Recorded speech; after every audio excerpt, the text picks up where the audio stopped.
오늘 말씀은 마태복음에 나오는 예수님의 비유 말씀입니다. 어떻게 보면 우리가 잘 아는 말씀이죠. 그리고 또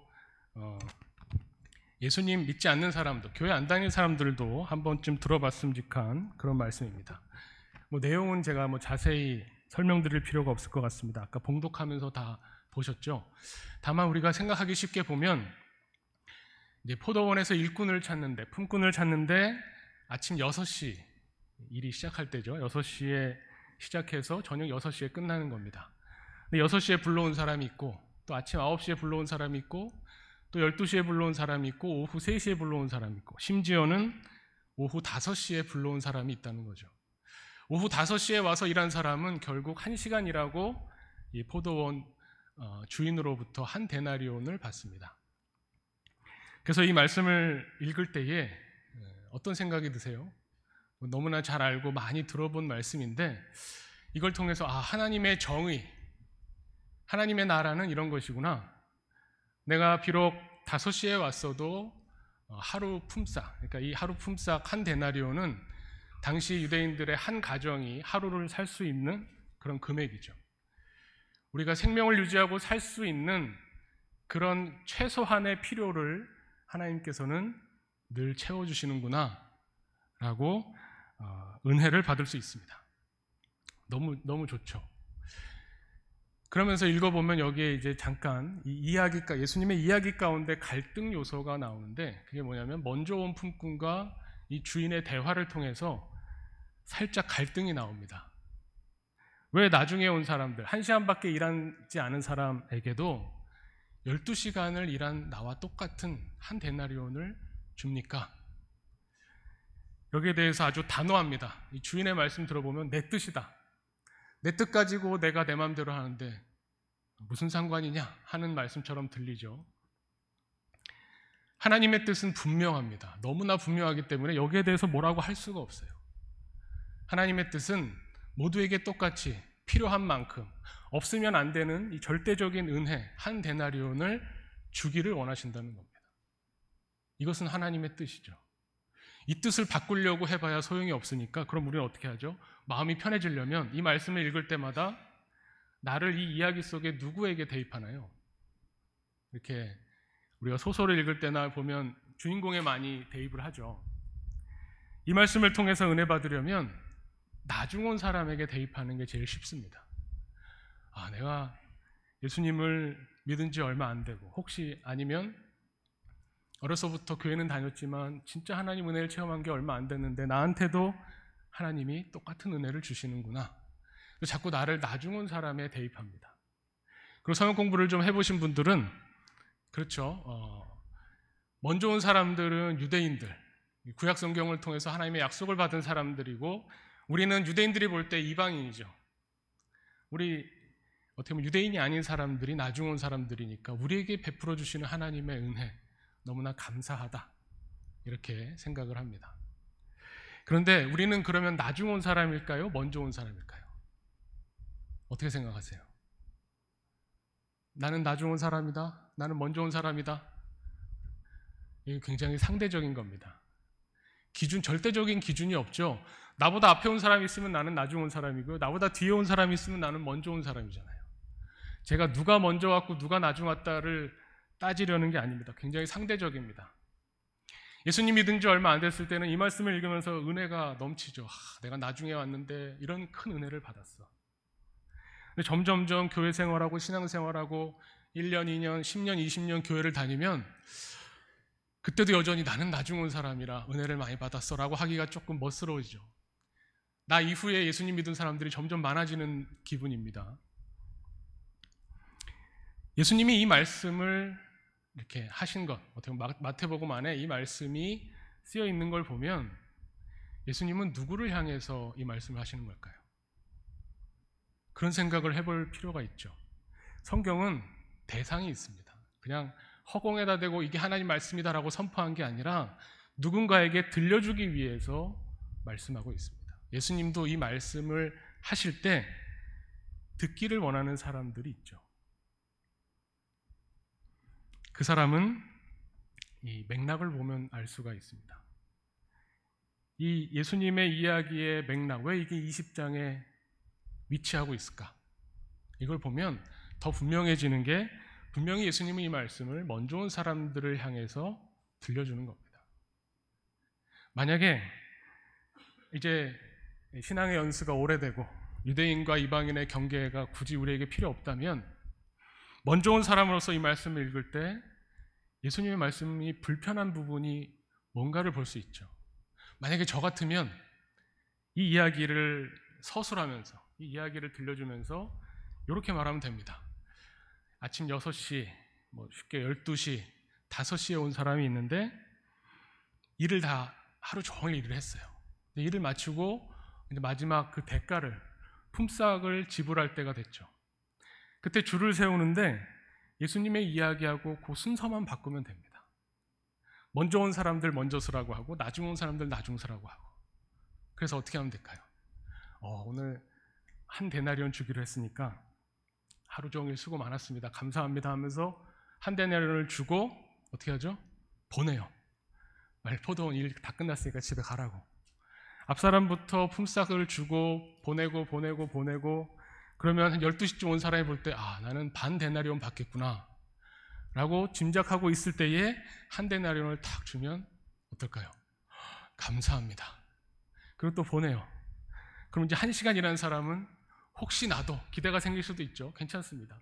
혹시 나도 할 때 한 데나리온을 딱 받으면 너무 좋죠. 그러면 모두가 해피합니다. 얼마나 아름다운 이야기예요. 먼저 온 사람도 한 데나리온 받고 집에 가서 가족들과 함께 그 돈으로 밥을 먹을 수 있는, 하루를 살 수 있는 이런 행복한 이야기를 예수님이 비틀어서 굳이 이 주인이 순서를 바꾸라고 하는 겁니다. 나중에 온 사람들을 먼저 줄 세워라. 그래서 저 뒤에서 먼저 온 사람들이 일부러 또 보이도록 한 데나리온을 주는 겁니다. 그럼 어떻게 될까요? 당연히 뒤에 있는 사람은 또 기대하죠. 1시간이라고, 반나절이라고 한 데나리온을 받으니 나는 좀 보너스를 챙겨주겠구나. 이게 인지상정이죠. 사람 사는 게 그렇죠. 원칙대로만 하는 게 어디 있습니까? 그래야 되는데 굳이 보여주면서, 1시간 일한 사람에게 한 데나리온 주는 것을 보여주면서 하루 종일 일한 사람에게도 한 데나리온을 주는 겁니다. 예수님 굳이 왜 이렇게 이야기하셨을까요? 굳이 먼저 온 니네가 이 얘기를 들어라. 이 먼저 온 사람들의 반응을 봐라. 이 이야기를 들려주고 싶으셔서 말씀을 하시는 거죠. 이 먼저 온 사람들은 어떻게 보면 인간적으로, 우리 인간 본성의 당연한 반응을 보입니다. 나는 하루 종일 일했고 저 사람 1시간 일했는데 어떻게 똑같이 대가를 주십니까? 이것이 어떻게 보면 우리의 모습이고, 어떻게 보면 이 사람들을 비난할 일이 없습니다. 너무 당연한 겁니다. 우리 요즘 사람들이 서로 이렇게 질문할 때, 가정에서 이야기할 때 그런 이야기가 있습니다. 내가 당신에게 1억을 주겠다. 근데 조건이 있다. 조건이 뭘까요? 당신이 정말 싫어하는 사람에게 10억이 간다는 조건으로 당신이 1억을 받을 수 있다, 이겁니다. 그러니까 내가 1억을 받으면 난 1억이 생겨서 좋은데 내가 싫어하는 사람한테는 10억을 주겠다는 거예요. 받으세요, 안 받으세요? 받으세요, 안 받으세요? 우리는 사촌이 땅을 사면 배 아픈 사람들이죠. 저 같으면 안 받습니다. 그까지 1억 없는 채로 살지 뭐. 근데 그런 우리의 본성이 그대로 드러난 이야기죠. 그렇다면 이 이야기를 예수님이 하셨을 때는 이야기를 듣고 있는 먼저 온 사람들이 다른 반응을 보이기를 원하시는 거죠. 이 이야기에서는 주인과 먼저 온 품꾼 사이의 대화를 통해서 주인이 기대했던 반응이 무엇인가를 우리가 추측해 볼 수 있습니다. 우리는 우리 스스로가 먼저 온 사람이라고 생각할 수도 있고 나중 온 사람이라고 생각할 수도 있는데, 먼저 온 사람이라고 생각되고 느껴진다면 이 말씀을 다시 볼 필요가 있는 거죠. 이 이야기의 위치를 보면 이 이야기 바로 앞에, 20장 바로 앞에 무슨 이야기가 나오냐면 부자 청년이 예수님을 찾아옵니다. 그 이야기는 그 이야기고 이 비유는 비유고 이럴 것 같지만 마태복음이 마태복음을 쓴 사람은 이 순서를 생각했을 겁니다. 쭉 이어지는 내용으로. 부자 청년이 예수님을 찾아와서 어떻게 하면 영생을 얻을 수 있습니까? 어떻게 하면 구원받습니까? 라고 예수님께 물어봤을 때 예수님이 방법을 알려주죠. 대화를 나누고 뭐 방법을 알려줍니다. 가진 거 다 팔아서 가난한 사람들에게 나눠주고 나를 따라와라. 그랬더니 부자 청년의 반응이 뭡니까? 예, 그렇게 하겠습니다 하고 따라온 게 아니라 부자 청년의 반응은 못하겠다 그리고 근심하면서 돌아갔죠. 거기까지는 우리가 알고 있는 부자 청년 이야기인데 그 다음에 중요한 게 베드로가 쓱 나서가지고 예수님한테 이야기합니다. 예수님, 저렇게 부자고 하나님 말씀 율법을 잘 지키는 사람이 영생 얻기가 저렇게 힘들면 도대체 어떻게 영생을 얻습니까? 그때 나온 유명한 말씀이 부자가 천국 가는 거는 낙타가 바늘구멍 들어가는 것보다도 어렵다 이렇게 말씀하시는 거죠. 근데 여기서도 또 이것도 뭐 나름 중요한 의미가 있습니다. 넘어가서 보면 베드로가 예수님한테 그 이야기를 합니다. 예수님, 우리는 정말 예수님, 우리가 가진 것을 다 버리고 예수님을 쫓아다니고 있습니다. 저 부자 청년과 다르게 나중에 저 사람이 예수님의 제자가 될지 모르지만 우리는 이미 가진 거를 다 버리고 예수님을 따라가고 있습니다. 그 이야기를 하죠. 그때 예수님이 뭐라고 하십니까? 잘했다. 역시 내 제자들이다. 그러신 게 아니라 20장 바로 앞에 있는 20장 1절 바로 앞에 있는 말씀을 보면 그래, 나를 따라오는 사람은 영생을 약속받았고 복을 받을 것이고 하나님이 예수님을 따라온 거기에 대해서 응답해 주실 건데 그런데 마지막 말씀이 뭐냐면 그러나 먼저 된 자로서 나중되고 나중된 자로서 먼저 될 자가 많으니라. 이게 바로 19장 30절의 말씀입니다. 그리고 나서 포도원 품꾼 이야기로 넘어갑니다. 근데 포도원 품꾼 이야기의 마지막도 오늘 16절 말씀 보면 이와 같이 나중된 자로서 먼저 되고 먼저 된 자로서 나중되리라 말씀하시죠. 뭔가 이어지는 스토리입니다. 그러니까 제자들이 주님, 제가 먼저 주님을 따랐고 제가 먼저 가진 것을 다 버리고 예수님을 따라왔습니다. 이거 기억해 주십시오. 그랬더니 예수님이 이 포도원 품꾼 이야기를 들려주는 겁니다. 그래, 너네 아침 6시부터 와서 나를 따라다녔구나. 근데 나중 온 사람들이 있는데 앞으로 예수님을 믿을 사람들이 있는데 그 사람들에게도 하나님이 똑같이 한 데나리온씩 주실 텐데 그걸 알았을 때 너는 어쩔 거냐? 어떻게 할 거냐? 이 질문인 거죠. 여기서 더 나갑니다. 이것만 가지고 부족했는지 그 다음에는 예수님의 제자들이 서로 다투는 이야기까지 나옵니다. 이 마태복음이 참 점점 이 사건을, 이 이야기를 키워나가죠. 제자들 중에 여러분 잘 아시는 것처럼 야고보와 요한 두 제자가 그 어머니가 왔다는 이야기도 있고요. 와서 주님 영광 받으실 때 한 사람은 오른편에 한 사람은 왼편에 앉혀주십시오 라고 이야기를 합니다. 우리가 예수님을 여태까지 따라다녔던 공헌이 있고 헌신이 있고 그동안의 노력과 시간이 있으니까 주님이 영광 받으실 때 우리를 바로 옆자리에 앉혀주십시오 라고 했더니 어떤 일이 벌어졌습니까? 제자들 사이에서 난리가 났죠. 너만 내가 먼저 왔냐, 내가 먼저 왔다, 네가 나중 왔다, 싸움이 있겠죠. 포도원 품꾼 이야기를 그대로 현실에서 제자들이 재현하는 겁니다. 누가 먼저 온 사람이냐? 그때 예수님의 대답은 뭐라고 말씀하십니까? 정말 우리가 잘 아는 말씀이 여기서 나오는 겁니다. 너희 중에 20장 27절 말씀을 보면 너희 중에 누구든지 으뜸이 되고자 하는 자는 너희의 종이 되어야 하리라. 인자가 온 것은 섬김을 받으려 함이 아니라 도리어 섬기려 하고 자기 목숨을 많은 사람의 대속물로 주려 함이니라. 예수님이 하시고 싶었던 말씀은 여기 있습니다. 포도원 품꾼의 이야기를 들려주면서 이 포도원 품꾼의 이야기를 들은 사람들이 생각하기를 바라셨는데 만약에 나는 나중 온 사람이구나 하면 그것도 좋습니다. 나는 남보다 은혜를 더 많이 받았구나. 조금밖에 일 안 했는데 나는 별로 하나님을 위해서 제대로 살지도 못했는데 똑같은 한 데나리온의 은혜를 주시는구나. 은혜 받을 수 있죠. 그런데 먼저 온 사람이라고 이 이야기를 듣고 나는 먼저 온 사람이구나 라고 생각할 때 내가 이렇게 불만을 갖지 않을 수 있을까? 나보다 늦게 온 사람들이 나와 똑같은 대가를 받고 대접을 받을 때에 나는 어떻게 반응하면 좋을까? 이게 우리의 고민이 되는 거죠. 제자들도 이 이야기를 듣고 이런 고민을 하기를 주님이 바랬는데 제자들이 변함이 없다는 걸 마태복음이 또 짓궂게 드러내줍니다. 그래도 제자들은 또 싸웠다. 누가 더 큰 사람인지, 누가 으뜸이 되려고 하는지 또 싸웠다. 예수님이 답답하셔서 말씀하시는 거죠.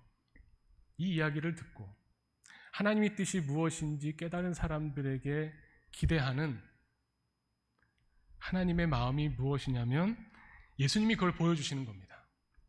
섬김을 받는 게 아니라 섬기는 거다. 그리고 자기 목숨을 많은 사람의 대속물로 주는 거다. 근데 이렇게 나오시면 우리와 너무 거리가 멀어요. 아까 말씀드렸죠. 내가 잘 되는 것보다 남이 잘 되는 게 더 싫은 우리 인간의 본성을 가지고 사는데 내 목숨을 다른 사람의 대속물로 주라고요? 섬김 받기도 지금 바쁜데 요즘 같으면 내가 어떤 사람인가를 나타내지 않으면 대접받기는커녕 이렇게 무시당하기 일수인 이런 세상에서 어떻게 다른 사람을 섬길 수 있습니까? 예수님처럼 합니까? 예수님이 하나님의 뜻을 보여주신 것, 하나님의 뜻이 이것이다라고 보여주신 게 결국은 십자가입니다. 이 포도원 품꾼 이야기 바로 뒤에 나오는 게 뭐냐면 예수님께서 세 번째 십자가에 대해서 예고하시는 거예요. 왜 예수님이 십자가에 대해서 앞으로 내가 예루살렘에 가면 죽임당하고 3일 만에 살아날 것이다를 세 번이나 말씀하셨나? 필요하니까 말씀하신 거죠. 이 포도원 품꾼의 이야기, 주님, 제가 모든 것을 다 버리고 주님을 따르고 있습니다라고 하는 이 제자들의 마음가짐을 보시고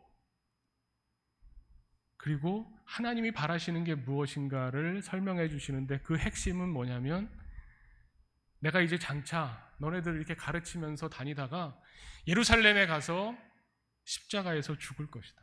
그리고 다시 살아날 거다. 이게 어떻게 보면 하나님의 뜻에 응답하는 우리의 모습의 궁극적인 목표라는 거죠. 우리가 신앙생활하는 것은 그냥 단순히 하나님 계시니까 하나님 믿는 거고 하나님 믿으니까 그냥 교회 생활하는 거고 그것도 나쁘진 않지만 하나님께서 바라시는 것은 거기서 더 나가는 거죠. 그 본을 보여주신 분이 예수님입니다. 이렇게 살면, 이렇게 생각하고 이렇게 행동하고 이렇게 살면 이것이 하나님이 원하시는, 하나님이 원래 우리를 창조하신 의도 그대로 사는 사람이 된다. 이걸 예수님이 보여주셨는데 그 끝은 십자가와 부활입니다. 제가 계속 부활을 자꾸 갖다 붙이는 게 아니라 여기 나오죠. 부활이 중요한 것은 우리가 십자가의 죽음으로 끝이 아니라는 겁니다. 하나님이 우리에게 원래 바라셨던 의도는 사는 겁니다. 그런데 하나님이 주시는 생명을 누리려면 십자가의 죽음을 거쳐야 된다는 겁니다. 십자가에 죽고 다시 살아나면 이제 하나님의 사람으로 살아납니다. 그래서 우리는 거듭난다고 하고 그래서 우리는 그리스도인으로 산다고 하죠. 그러면 이 주인이 바라는 바가 무엇인가?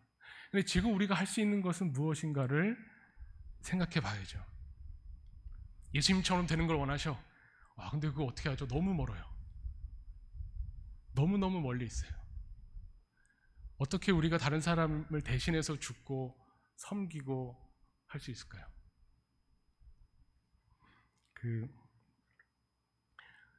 오늘 저를 보신 분들 전보다는 좀 슬림해졌죠. 제가 세 사람교회 있으면서도 증언을 여러 번 했지만 제가 몸무게를 줄이려고 애를 많이 썼습니다. 아실 겁니다. 10년 동안 못 줄였습니다. 너무 큰 목표를 세웠었나 봐요. 근데 목표를 세우지도 않았는데 이제 그냥 매일매일 할 수 있는 거를 하는 겁니다. 매일매일. 오늘 운동할 수 있으면 운동하고 오늘 운동을 못했으면 그거에 실망하지 말고 포기하지 않고 그 다음날 그냥 또 하고 적게 먹어야지 하다가 너무 맛있어서 폭식을 하고 나면 그 다음날 또 할 수 없지. 그리고 또 줄이려고 노력하고 요즘에 그런 말 있죠. 중요한 거는 꺾이지 않는 마음이다. 여기까지는 들어보셨죠? 거기서 한 걸음 더 나가야 됩니다. 야, 세상 살다 보면 마음이 꺾이지 어떻게 안 꺾이냐. 꺾이죠. 꺾일 때는 어떻게 하죠? 한 걸음 더 나간 말이 있는데요. 중요한 건 꺾이지 않는 마음인데 거기서 한 걸음 더 나가면 중요한 건 꺾여도 그냥 계속하는 마음입니다. 꺾여도 계속하는 겁니다. 그냥 계속 하다 보면 조금씩 변화가 있는데 그 변화가 어제와 오늘은 별로 안 달라진 것 같지만 1년, 2년, 5년, 6년 지나면 달라집니다. 저는 이 포도원 품꾼의 비유를 보면서 이 비유 다음에 막바로 예수님의 십자가 예고, 내가 이제 예루살렘에 가서 죽고 다시 살 거다, 여기까지 가는 과정 중에 또 많은 촘촘한 일들이 있다는 겁니다. 그걸 보여주는 게 바로 제자들의 이야기죠. 누가 으뜸이냐? 그러면서도 예수님이 바라시고 원하시는 것은 너희들이 섬기는 사람이 좀 됐으면 좋겠다. 그럼 우리는 이제 포도원 품꾼의 비유를 읽으면서 이제 나는 먼저 온 사람이구나, 그렇게 생각하면 먼저 온 사람이 되는 거죠. 내가 먼저 은혜 받았구나. 내가 먼저 하나님을 체험하게 됐고 예수 그리스도의 사랑을 깨닫게 됐고 살면서 나에게 일어나는 사건들 중에서 하나님이 정말 나를 구해주시고 살려주시고 은혜를 베풀어 주셨다는 것을 내가 그래도 아는 사람이구나. 그렇다면 어떻게 해야 될까요? 우선 내가 먼저 온 품꾼이라는 걸 인정하고 나면 어떻게 해야 될까요? 그래도 억울한데 그래도 어떻게 대가가 한 데나리온이야? 이런 겁니다. 평생 예수님 믿는 사람과 죽기 직전에 예수님 믿습니다 하고 죽은 사람 똑같이 천국 간다는 거예요. 이야, 이런 좋은 일인가 나쁜 일인가 모르겠습니다. 오래 예수님 믿은 사람은 열받는 일이죠. 어떻게 이게 똑같아? 어떻게 이게 똑같아? 하나님이 똑같다고 하니까 그냥 똑같다고 믿어. 그럴 수 없습니다. 똑같지 않습니다. 똑같은 것은 하나님의 은혜죠. 하나님의 뜻입니다. 내가 늦게 온 사람이나 먼저 온 사람이나 똑같이 주겠다, 이건 하나님의 뜻이고 우리의 마음은, 우리의 뜻은 뭐냐는 겁니다. 그래서 우리가 이 예수님의 이야기를 통해서 먼저 온 사람이 태도 변화를 가질 수 있는, 이 주인에게 다른 반응을 보일 수 있는 방법이 없을까? 이 말씀을 놓고 고민해 보니까 우리는 자꾸 어디에 주목하냐면 이 한 데나리온에 주목합니다. 한 데나리온. 그 말 뭐냐면 대가에 자꾸 주목한다는 겁니다. 내가 이렇게 행동하고 말하는 것에 있어서 대가가 뭔가, 이걸 자꾸 보는 거예요. 내가 예수님 믿었으니까 천국 가는 거, 이게 대가다, 뭐 그럴 수 있죠. 누구에게나 한 데나리온 주신다고 한 것은 어떻게 보면 천국을 약속하신 겁니다. 우리는 그 약속을 믿고 삽니다. 그건 분명합니다. 그런데 그것만 가지고 살려니까 너무 힘들어요. 그래서 예수님이 가르쳐 주시는 힌트를 보는 겁니다. 여기에 주목하지 말고, 한 데나리온에 자꾸 집중하지 말고 주인을 보라는 겁니다. 이 주인의 뜻은 뭐 확고한데 똑같이 주겠다는 건데, 그게 아니라 이 주인이 어디 주인인가요?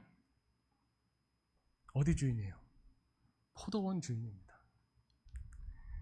이 주인은 그냥 그냥 주인, 표현되는 주인, 그냥 주인이라기보다 포도원의 주인이죠. 그 말은 뭐냐면 이 품꾼들을 왜 불렀습니까? 포도원에서 일하게 하려고 그랬죠. 포도원에서 하는 일이 뭘까요? 뭐 여러 가지 일이 있겠죠. 제가 뭐 포도원 가서 일은 안 해봤지만 뭐 거름도 주고 퇴비도 주고 뭐 잡초도 뽑고 또 뭐 요즘 뭐 종이로 싸기도 하잖아요. 하나하나 일일이 조그맣게 열매가 맺으면 종이로 싸기도 하고 뭐 여러 가지 일이 있겠죠. 그 일들을 통해서 포도원을 가꾸는 겁니다. 그럼 어떻게 되나요? 포도원에 포도 열매가 많이 열리겠죠. 내가 오늘 일한 것을 통해서 포도원이 풍성해진다는 것에 대해서 생각해야 됩니다. 그 생각을 자꾸 놓쳐요. 이 한 데나리온에 주목하면 그럼 어떻게 하면 시간만 때우죠. 내가 12시간 일했는데 그 12시간이 빨리 지나가서 오늘 하루 일당을 받아야 되겠다. 제 경험으로는 이제 군대가 있죠. 군대 가면 이제 시간 지나가기만 기다립니다. 그래서 군대에서 하는 일이 시간이 하도 안 가니까 고참이 불러다가 야, 너 삽 들고 여기서 여기까지 다 팔아. 허리 깊이로 파야 된다. 열심히 팝니다. 이제 하루가 끝날 때쯤 되면 야, 다시 메꿔. 그럼 다시 메꿔요. 메꾸는 건 금방 메꿉니다. 그걸 하루 종일 일하고 땅을 팠는데 끝나기 전에 다시 다 메꾸고 가면, 그래서 삽질이라는 말이 나오죠. 군대에서. 너 삽질하냐? 하나마나한 일을 하는 겁니다. 우리가 이 한 데나리온에 주목하면 우리가 살아가고 있는 이 땅에서의 시간들이 삽질하는 거랑 차이가 없죠. 12시간 일한 사람과 1시간 일한 사람을 딱 놓고 봤을 때 비교하는 거는 나쁘지만 똑같은 시간이라고 생각하면 한 데나리온은 말도 안 되는 얘기입니다. 그런데 이 주인이 포도원의 주인이고, 그리고 우리가 한 가지 더 자꾸 놓치는 게 뭐냐면, 저도 여러 번 읽어보니까 딱 보이는 게 이 첫 번째 절이에요. 20장 1절 첫 번째 절을 보면, 천국은, 이제 앞으로 나오면, 천국은 마치 품꾼을 얻어 포도원에 들여보내려고 이른 아침에 나간 집주인과 같으니. 와, 이게 제목이에요. 예수님 말씀하시는 하나님의 나라는 뭐와 같다? 품꾼과 같다. 이것도 아니고요, 포도원과 같다도 아니고요, 포도원에 품꾼을 들여보내려고 이른 아침에 나간 집주인과 같다. 여기서 이 주인이 원하는 건 뭐예요? 이른 아침에 나가서 이른 아침부터 나와 함께 포도원에서 일할 사람. 그래서 이 먼저 온 사람을 뭐라고 부르나요? 뒤에 보면 친구여라고 부르죠. 우리의 믿음은 어디에 있냐면, 우리가 히브리서에도 보면 믿음에 관한 이야기가 나오지만, 우리의 믿음은 어디에 있는가? 저는 저도 이제 나이가 좀 있어서 그런지 모르지만 이 세상이 정말, 제가 젊었을 때 한창 신학 공부할 때랑은 정말 많이 다르구나. 궁극적인 것, 가치 있는 것을 찾기보다 눈앞에 보이는 물질에 점점 더 매몰되어 가는 것을 느끼게 됩니다. 그러면서 이 세상을 살면서 정말 중요한 게 뭔가를 자꾸 생각하고 배워갈수록 믿음이라는 것이 점점 그 가치가 떨어지는 그 느낌이 듭니다. 믿음이 뭐가 중요한가, 이런 생각을 자꾸 하게 만든다는 거죠. 코로나를 거치면서도 그런 생각을 많이 해봤습니다. 우리의 믿음은 뭔가? 우리는 뭘 믿는 건가? 히브리서에 나와 있는 말씀처럼 우리는 하나님의 약속을 믿습니다. 그 약속이 뭔가요? 포도원에 와라. 포도원에 들어오면 내가 한 데나리온을 주겠다. 이건 분명한 약속입니다. 우리는 그 한 데나리온을 받을 것을 믿고 신앙생활을 합니다. 그런데 거기서 그치는 것이 아니라 우리는 무엇을 믿습니까?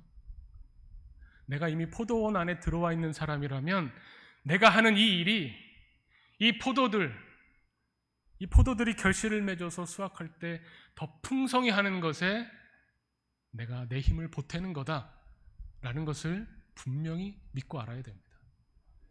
그렇지 않으면 지금 나에게 일어나는 일들, 내가 노력하는 일들, 내가 관심 있고 내가 기도하는 이 일들이 무슨 소용이 있겠습니까?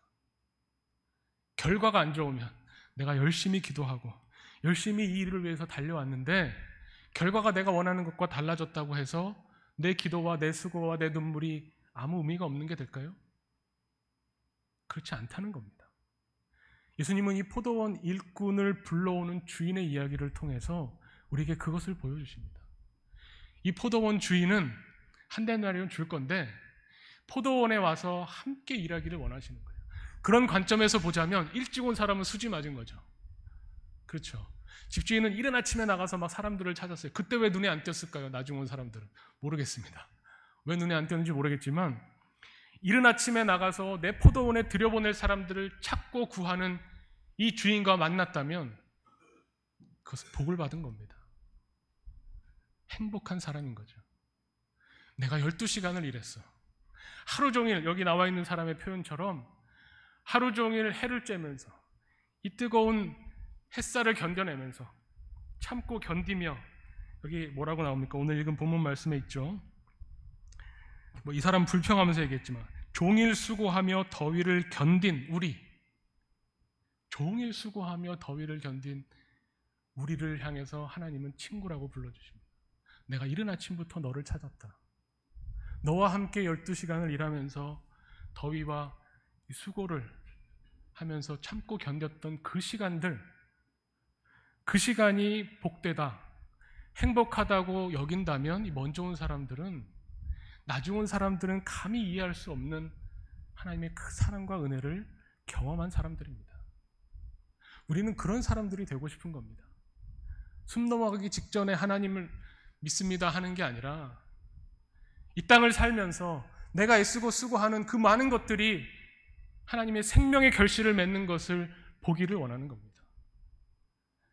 그것을 우리에게 주님이 원하시는 거죠. 야, 너네 먼저 왔잖니. 지금 이 시간에 여기서 예배드리면서 이 성경 말씀을 나누고 듣는 우리는 사실 먼저 온 사람들 맞습니다.